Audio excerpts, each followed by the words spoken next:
এটা শুক্রবার, গরুর গোশত আর পোলাও রান্না করবো এখন বাচ্চাদের জন্য।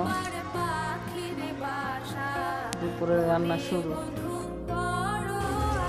মশলা কষানো হয়ে গিয়েছে, এখন গরুর মাংস দিয়ে দিচ্ছি।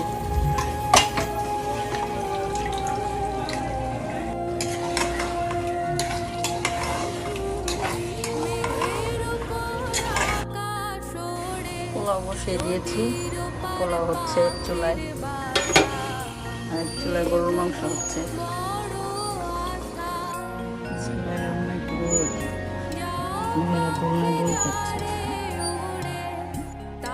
দোলনায় বসে আছে ওদের, ভাবলাম একটু আম ভর্তা করে দিই, কাঁচা আমের ভর্তা।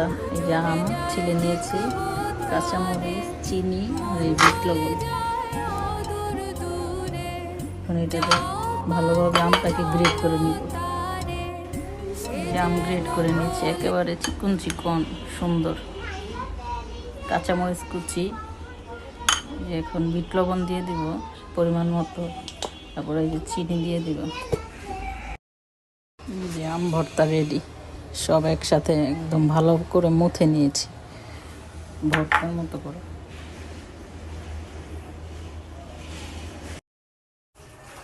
তোমার গরুর মাংস হয়ে গেছে।